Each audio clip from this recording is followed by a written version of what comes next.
My name is Ava Monroe, and most people at St. Clair Medical Center know me as the quiet admin assistant on the third floor, billing.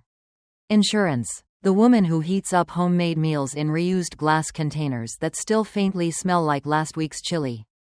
I'm the woman with only 3 office outfits, rotated and re-accessorized so cleverly that no one suspects they're the same. The one who brings coffee in a reusable mason jar and buys discounted granola bars from the vending machine instead of heading to the cafe downstairs. Just another broke office girl trying to keep her head above water in a world of rising rent and maxed out credit cards, or so they think. What they don't know is that I'm the only daughter of Richard Monroe, the founder of Monroe Development, a real estate giant whose properties make up a quarter of Houston's skyline. My last name can open doors most people don't even know exist. But I haven't used it. Not in 3 years. Not since I made the choice to live as someone else. I'm 29 years old. And for 3 years, I've lived a life far from private jets and champagne fundraisers. By choice. Why? Because I once fell in love with a man named Derek Callahan. And I needed to know if the love he gave was meant for Ava. Or for everything that came with being a Monroe. We met on a humid spring afternoon at a volunteer health outreach in 5th Ward. I had signed up on a whim, more out of guilt than passion. Really, I was helping pass out first aid kits when a gust of wind sent a stack of folders flying from the folding table beside me. Derek caught them before they hit the ground. I turned.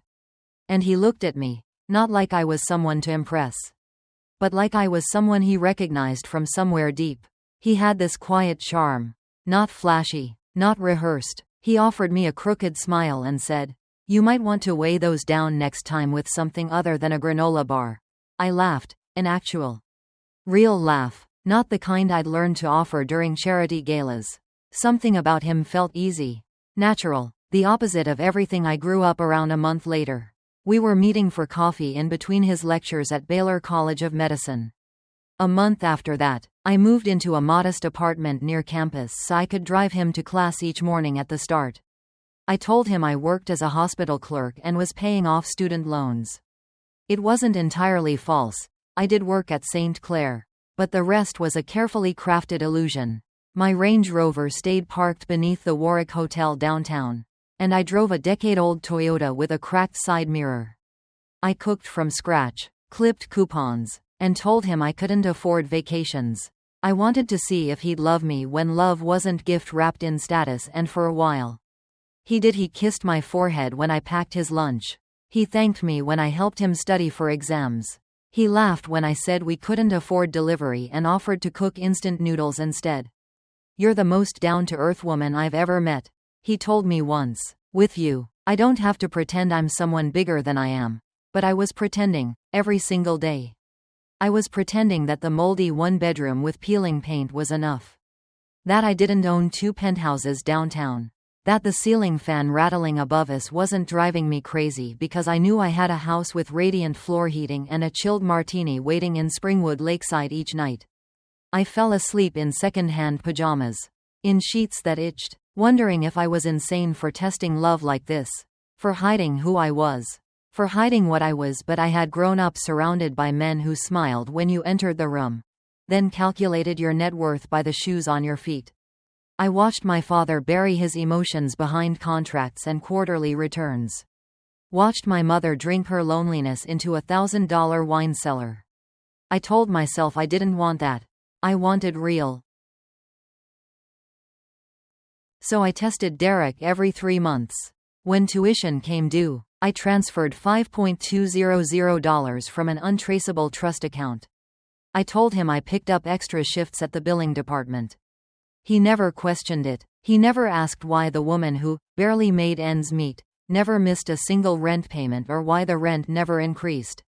He never asked how I could afford organic vitamins, or why the clothes I wore, though few, fit like they were tailored. Maybe he didn't want to know. Maybe I wanted him not to ask. I used to stare at the engagement ring he gave me, 3/10 of a carat in a velvet box, and wonder if it meant more because it was modest. "I wish I could afford better," he had said in the parking lot of a small Mexican diner where he proposed. "But I wanted to show you I'm serious," and I believed him. I thought maybe this small, Humble gesture meant we had something other couples didn't, but as I watched that ring catch the flickering fluorescent lights of our apartment kitchen, I also remembered the week he bought himself a Tag Heuer and told me it was an eBay knockoff. I remembered the way he smiled when I handed him a tuition check as if I had saved for months, when in reality, I moved funds between accounts before breakfast some nights. I lay awake and imagined the moment I would tell him that I wasn't just Ava, his devoted girlfriend, that I was Ava Monroe, who could buy the hospital he studied in, who had parked $1 million penthouse within walking distance, waiting like a final answer to a very long test. But I never told him because I wasn't ready, because deep down, a part of me was afraid of the answer, and that was the beginning of the end. It started small, a second glance at his phone, a half smile he didn't explain, a Thursday night that turned into a Friday morning at first. I told myself it was stress. Derek was entering his final year at Baylor College of Medicine. Residency applications loomed. His schedule was packed. His nights stretched long in fluorescent study halls, and his shoulders stayed hunched from the weight of flashcards, textbooks, and student loans he never had to repay, because I quietly took care of all of them. But something was changing. Not just in him, but in the way he moved around me. He began leaving the apartment earlier than usual, coming home late. His hugs started to feel obligatory, like a box to check before moving on to the next thing. He kissed my forehead absent-mindedly, muttering thanks for the B12 supplements I laid out with breakfast, but didn't notice when I stopped folding his socks or switched brands of coffee one Thursday night. I made his favorite meal, fettuccine with mushroom cream sauce and toasted garlic bread, and waited at the kitchen table with a candle burning low. The clock ticked past 9 p.m., then 10 o'clock. At 10:36, I heard the door open. He walked in smelling like subtle citrus and something floral. Something expensive. Not the hospital's antiseptic haze. Not my cheap shampoo. I stood to greet him, but he didn't meet my eyes. Sorry, study group ran long, he mumbled. Already heading to the shower, I stood in the kitchen, food untouched, staring at the flickering candlelight like it might tell me what he wasn't saying that night. After he fell asleep, I turned on his old phone, the one he discarded a month ago after upgrading. He said it was wiped clean, but I didn't believe him. I never believed in blind trust. That was something I had learned early on in boardrooms full of men who shook hands while hiding knives behind their backs, and I was right in the message archive. One name kept surfacing. The latest text read, "I still haven't forgotten that night at the Riverstone apartment. Bring the ring next time. I love how it feels on me." I stared at the screen, heart clenched in my throat. Riverstone, a luxury high-rise downtown. He once told me he could never live there, not on a med student's budget. Yet here he was, spending nights there with someone who knew what his hands felt like wrapped around a ring that didn't belong to me. I didn't sleep that night. I lay next to Derek, watching the ceiling, listening to the soft rhythm of his breath as he dreamed beside me. His hand, the same one that once trembled as it slid that small diamond onto my finger, now rested calmly over my stomach. Had it all been a lie? Was I just a support plan? A guaranteed investor? I began noticing more the white gold earrings receipt in his jacket pocket. $1.250 at Livia and Company. Dated the same night he claimed to be stuck in traffic on I-610.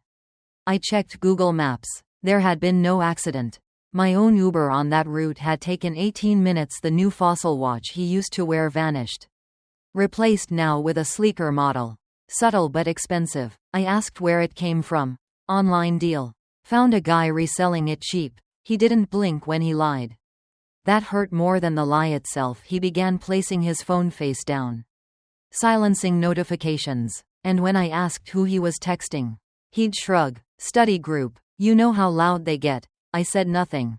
Just nodded. Just like always, but inside, something broke. One Friday, I followed him. I told him I had to work late, kissed his cheek, and watched from a block away as he drove my car to River Oaks, not to the library, not to campus, but to a luxury complex I recognized from real estate reports I once signed off on. He was there for 3 hours the second night. He went again. Same time, same place that weekend. While he showered, I slipped a GPS tracker into his spare key fob. I watched the dots move, night after night, Forming a pattern like clockwork. He wasn't studying, he was rehearsing his betrayal like a play. Refining each line, each alibi. I sat in our cramped apartment staring at the wine-stained carpet. Realizing I had financed everything: tuition, rent, groceries, gas, vitamins, even that goddamn ramen he stirred with fake modesty. All in the name of building a future together. I had believed in us. I had believed that love, real love, could be forged through struggle. That if I showed him who I was at my most frugal, he would prove himself worthy of knowing who I was in full. But maybe he already knew, maybe he had figured it out long ago and just chose to play along. I thought about all the times he called me his rock. Told me how rare I was. How he couldn't imagine surviving med school without me. I thought about the engagement ring, modest, cheap, but worn proudly, and I realized it had never been a symbol of love. It was a placeholder, something to keep me there. Invested. One day, while cleaning out his laundry, I found something that made my stomach turn: a small black notebook, hidden beneath a stack of anatomy textbooks. Inside wasn't notes or flashcards, but lists, cold, calculated financial logs, names, amounts, durations, each woman labeled like a client. Emily, dental assistant, minus $18.400 to 9 months. Transitioned to Lindsay. Lindsay, clinic coordinator, minus $25.200. High stability. Asked long-term questions, terminated early. Ava, hospital admin, minus $32.100. High yield. Emotionally invested. No suspicion. Status: engaged. My name, my contribution, my blind love reduced to an investment line item. And worst of all, there was a new name: Natalie Chen, daughter of board physician. Riverstone condo. High family influence. Evaluation in progress. Viable replacement for Ava if residency plan succeeds. I sat at the edge of the bed. Notebook open in my lap. Hands shaking. The ring on my finger felt heat. I contacted Rachel Myers, the girl he once referred to as a psycho ex, who called the hospital over a jealous hunch. We met at a quiet cafe in Montrose. She arrived in a sharp white blouse. No makeup, eyes narrowed but curious. "You're Ava," she said without greeting. "I saw your picture once, in his phone. In his wallet." "Not anymore," I replied quietly. "I need to know if what I found is true." Rachel pulled out her own phone and showed me a blurry Excel screenshot. He tracked us. All of us. Financial input. Emotional output. "I found this before he deleted it." I nodded. Already numb. "He's been doing this for years," she said. "Clarissa was the one who told me about Natalie. She's a nurse who transferred hospitals after rumors Derek cheated with her." Everything clicked. The puzzle wasn't just a betrayal. It was a pattern. I wasn't heartbroken. I was humiliated. I had walked into a con with my eyes wide shut, thinking love made me strong, when all it did was make me an easy mark. That night, while Derek slept beside me like nothing had changed, I stared at the ceiling, my chest hollow, mind burning. There were no more excuses to make. This wasn't about miscommunication. It wasn't about growing apart. It was exploitation, strategic, emotionless, deliberate. And I wasn't going to be the woman who cried on the floor while he walked away with a new apartment, a new girl, a new target. No, I was done pretending to be ordinary. It was time to show Derek Callahan exactly who he had underestimated. The next morning, I stood barefoot on the cold kitchen tile, stirring oatmeal I no longer had the stomach to eat. Derek hummed from the bathroom, steam curling under the door, as if our world weren't built on rot. He stepped out moments later, hair damp, the same confident stride I once found reassuring. He kissed my cheek like always and reached for his lunch bag. "You're the best," he murmured. That disarming smile still painted across his face. I nodded but said nothing. Inside his lunch bag, beneath the sandwich and vitamin packet, I had slipped a note. "Don't forget, truth always finds its way home." That was the last lunch I ever packed for him that afternoon. I made the first call. Rachel Myers picked up on the second ring. "I'm in," she said before I could even speak. There was no bitterness in her voice, only quiet, steady resolve. I could hear the exhaustion under her words, the weariness of someone who had once screamed into silence, only to be labeled jealous, clingy, unstable. "You're not alone anymore," I told her, and for the first time, I felt the words as truth. Together. We built a list. Clarissa. The nurse who had vanished into another hospital after Derek smeared her reputation. And Emily Tran, who'd been sending Venmo payments to an alias account we traced back to him. Each woman had a piece of the puzzle. Each woman had been dismissed. Together. We were a mosaic of betrayal, and a force too complete to be ignored. We met at a small hotel lounge near Montrose. No cameras, no attention. Clarissa arrived last. She looked thinner than I remembered from hospital photos. Her eyes a touch sunken, but her spine straight. I should have spoken up sooner, she said quietly, stirring her untouched tea, but I knew no one would believe me. He made sure of that. I reached across the table and placed my hand over hers. You're not here to apologize. You're here to help make sure he doesn't do this again. That was the moment we shifted from victims to witnesses. I brought everything I had. Wire transfers. Photos of his notebook. Screenshots of late-night texts. Rachel brought her spreadsheet and timeline. Clarissa brought emails, HR notes, even audio messages. But we needed more than a story. We needed strategy. That's when I called Lauren Blake, a lawyer I once met at a Monroe Foundation event, a woman known for her work in financial abuse litigation, especially in power-imbalanced relationships. She met me in a conference room I reserved under an alias. When she finished reviewing our folders, her expression was unreadable. You're not suing for money? She asked. No, I want something deeper. Lauren leaned forward. Then we'll need 3 things: silence, leverage, and timing. I smiled for the first time in days. I already have all 3. Silence came easily. No one knew my last name. Derek had never met my family, never seen my penthouse, never stepped into a Monroe building unless it was for a student event. He didn't realize I hosted. Leverage came next. My father, Richard Monroe, had always been pragmatic, reserved with his affection but unrelenting when it came to principle. He once told me, "We don't fight small battles, Ava, we shift the landscape." I walked into his office with a manila folder in hand and a request that surprised even me. Let me use our holdings for a personal project. He didn't ask questions. He looked through the evidence, said nothing for a long time, then set his glass of Bordeaux down with quiet finality.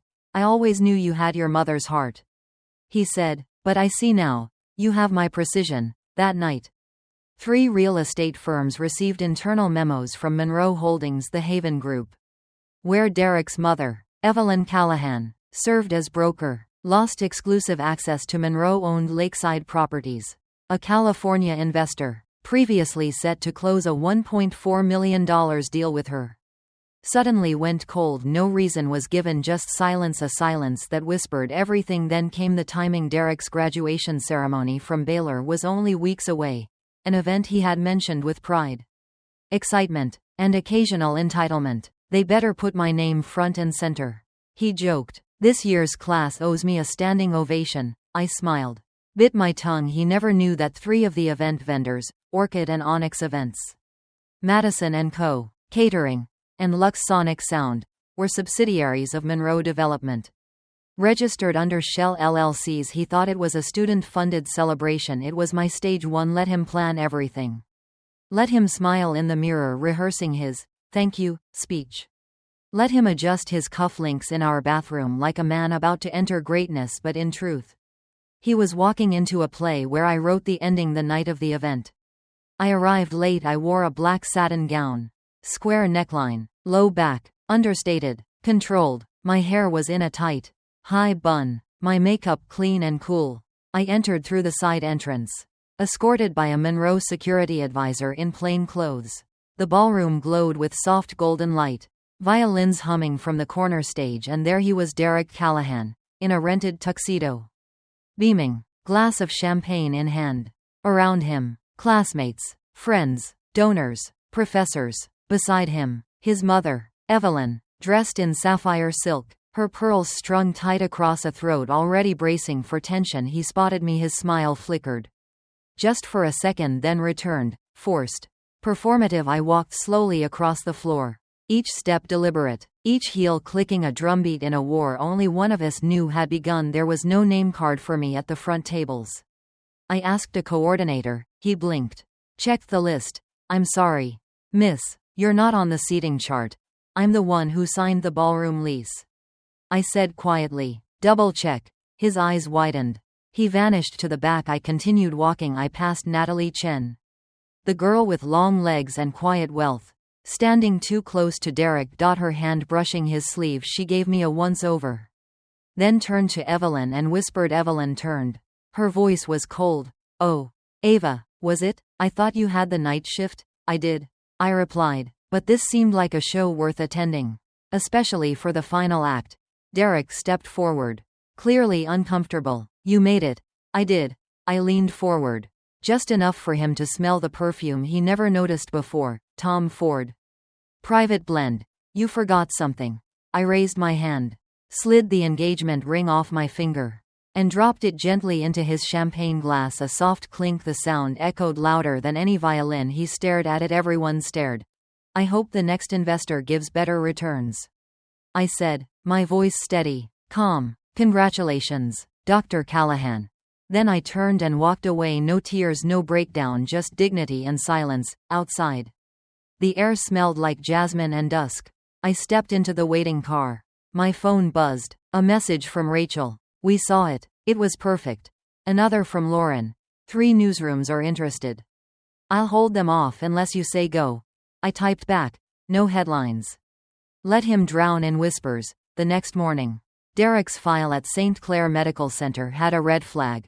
No longer eligible for residency. Ethics violation. 3 weeks later, Greenwood Memorial, a rural clinic with no accreditation, was his only option. Even then, the offer was revoked after an anonymous package, containing spreadsheet screenshots and testimony summaries, arrived at the HR office. I never sent them, but someone did. Justice works quietly when it has enough hands. In October, I attended the Houston Medical Foundation Gala, this time not as A+1, not as a guest in the shadows, but as CFO of the Monroe Healthcare Initiative. Announced that very week in the press. People greeted me like an heir who'd finally come home. And across the hall, near the dessert table, stood Derek, in a wrinkled suit, his hair unkempt, face hollow. He saw me. His eyes searched mine for something. Recognition? Pity? Regret? I offered none, just a nod. The speech I gave was short. I once believed that being a strong partner meant standing behind someone else.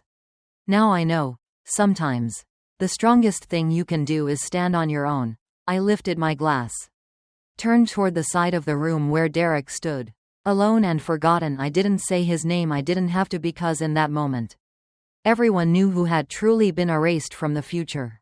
The morning after the gala, I awoke in silence. No more rattling ceiling fan. No flickering kitchen light. No Derek boiling instant noodles in the cramped kitchen pretending we were poor but in love. Instead, I stood barefoot on the marble floor of my penthouse at Langston Pearl Tower, staring out across a skyline I once hid from him.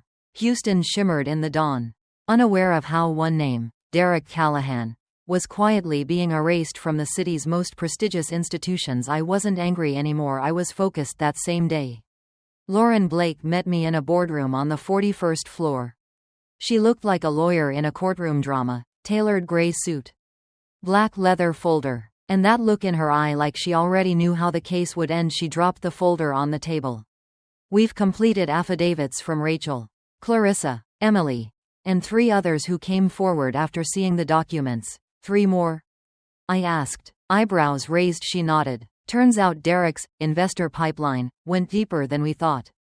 He used aliases, Venmo, PayPal, even fake tutoring invoices. I stared at the folder without opening it. Do they want compensation?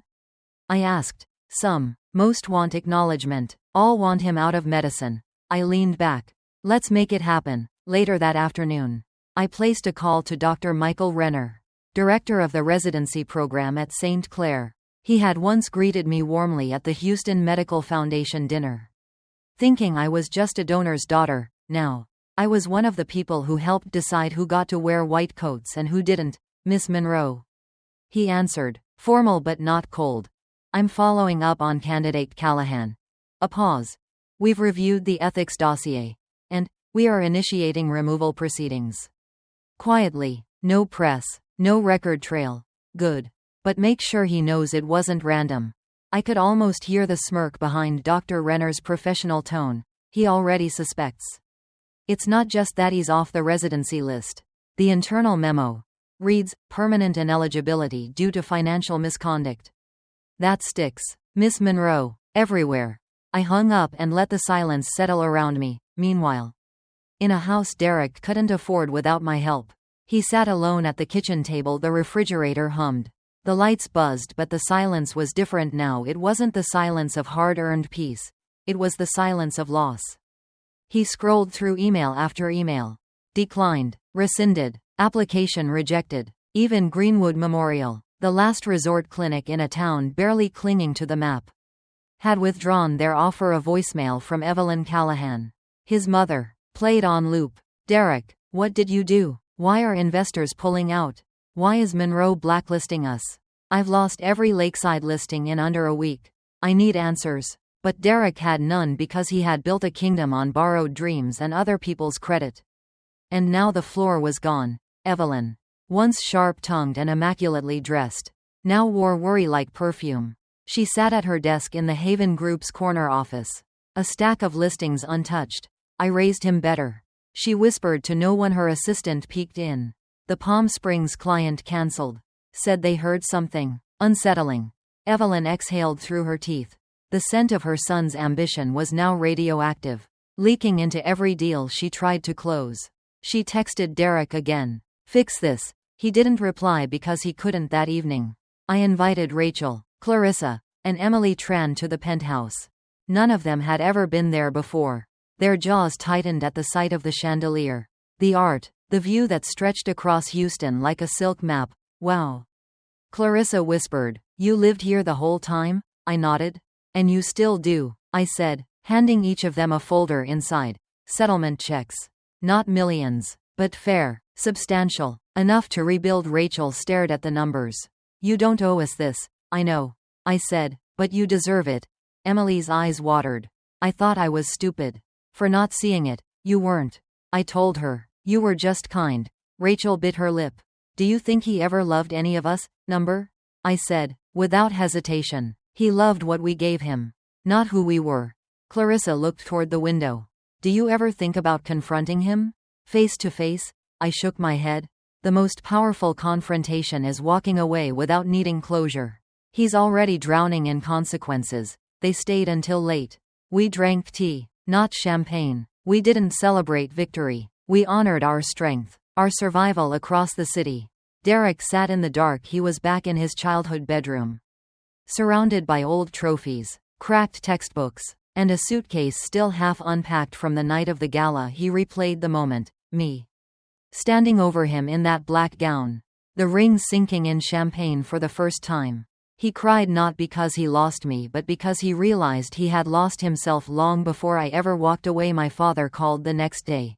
You finished what you started, he said. Most people wouldn't. I didn't want revenge, I replied. I know. That's why it worked. We sat in silence for a while. Then he asked, quietly, are you okay? I thought about it. The answer didn't come immediately. I'm not sure I'll ever be the same, I said, but I'm clean inside. That's more than most people ever get. Weeks passed. Then months. The world didn't explode. No headlines, no police chases, no dramatic court cases, just whispers that moved faster than fire at networking events. Derek's name was met with awkward pauses at hospitals. HR departments circled back on old references at the Texas Medical Board. An anonymous ethics committee proposal circulated, written, some said, by a rising young woman with connections, and 'cause I didn't need credit, I just needed it to reach the right hands. One crisp winter evening, I received an envelope from Lauren Blake. No note, just a clipping from a medical ethics forum. It showed a screenshot of the spreadsheet Derek once used, names, amounts, time frames. The caption underneath read, real doctors don't treat hearts like ledgers. No author, no attribution, but it was everywhere and I smiled. I visited my old apartment once. The ceiling fan still rattled. The cabinets still creaked, but the place felt smaller now, not because it was tiny, but because I had grown. In the mirror that night, I looked at myself and finally saw what Derek never could. A woman who could have given the world, but chose to give love instead, and when love betrayed her, She didn't turn to hate, she turned to truth. And in doing so, she won everything back. The snow in Houston never lasted long. Just a dusting over rooftops. A shiver in the wind. But on the morning of my 31st birthday, frost clung to the window panes of my penthouse. And the air felt clean in a way it hadn't in years. I stood on the balcony. Coffee warming my hands. Eyes watching the skyline below. No ceiling fan rattled overhead. No pre-dawn alarm clock. No Derek beside me rehearsing stories for his next manipulation. Just me whole, still healing. Maybe but whole 6 months had passed since the gala, since the spreadsheet, since the ring dropped into champagne like a bullet whispered in silk. I had spent those months not trying to forget, but trying to remember who I was before I needed to be tested. Before I wrapped my value in sacrifice and believed love meant giving everything until nothing remained for myself. One morning, I returned to St. Clair Medical Center. Not as a staff member, but as a guest speaker. Dr. Michael Renner welcomed me with a respectful nod. The students are eager. No pressure, he joked in the small auditorium. I stood before a room full of future doctors. Some wide-eyed, some weary. I told them my story, not Derek's name. Not the gory details, but the truth about emotional labor, financial abuse, and the dangers of imbalance in relationships. I told them, when someone loves you, truly, they will not only celebrate what you give, but protect your right to withhold it. A young woman raised her hand. Voice quiet. But how do you know when someone loves the real you? I paused. Then said, they'll never make you hide her. The room fell silent, and in that silence, I felt something loosen in my chest, like a knot untying. Slow and certain that night, I went to dinner with Rachel, Clarissa, and Emily. We didn't talk about Derek. We didn't need to. We talked about jobs, families, books, first dates, small things, ordinary joys. Rachel smiled over her wine glass and said, is it strange I'm finally excited to love again? Clarissa laughed. Only if it means we'll be bridesmaids. Even Emily, shy and soft-spoken, nodded. I deleted all his photos. Even the good ones. I kept thinking the memories were real. But turns out they were just well-lit lies. I raised my glass to well-lit lies, and the women who walk away from them. We clinked glasses. We didn't toast to revenge, we toasted to resilience. Weeks later, I stood before the board of the Texas Medical Ethics Committee, invited formally to join the evaluation panel for residency candidates. The irony doesn't escape me. A year ago, I was slipping tuition checks under anatomy books. Now I helped decide who was worthy to wear a stethoscope. They asked what I hoped to bring to the board. I said, clarity and consequences, and they nodded. One rainy Sunday afternoon, I found myself at Springwood Lakeside, the estate I had once used as an escape. I walked through each room slowly, feeling the history, not hiding in it. I passed the old second-floor balcony where I used to sit, wondering, would he still love me if he knew? Now, I stood taller than that doubt. He didn't, but that was no longer a wound. It was a lesson. That evening, I opened a box in my closet. Inside was the old engagement ring. Tiny, incomplete, but I didn't throw it out. I placed it in a shadow box frame, next to a note that read, you taught me to believe in love, but I taught myself to believe in myself. I hung it in my office, not as a scar, but as a milestone. Then, one spring morning, as cherry blossoms began to bloom along Buffalo Bayou, I met someone new. His name was Julian, an architect with hands that had built things, not broken them. We met through a board member at a hospital fundraiser. He asked what I did, and I told him the truth, not just the job title, but the part where I once hid who I was to test who someone else could be. He didn't flinch. He just nodded and said, then I guess I'll have to be honest, too. It wasn't love at first sight, it was respect at first. Clarity, and that, I learned, was a better beginning. Sometimes, I still get emails with Derek's name, usually from job boards, medical databases, or an occasional gossip thread. Once, I saw a photo of him working as a part-time technician at a community clinic, shirt untucked, eyes tired. I didn't click the link, not because I didn't care, but because I no longer needed to. This is not a story of revenge. It's not even a story of betrayal. It's a story of returning to your own name, your own value, your own self, and realizing you were never meant to be someone else's stepping stone. You were meant to stand. Now, when I walk into boardrooms or hospitals, or even just through my front door, I don't do it quietly, I do it as Ava Monroe, not the roommate, not the investor, not the girl waiting to be chosen, but the woman who chose herself.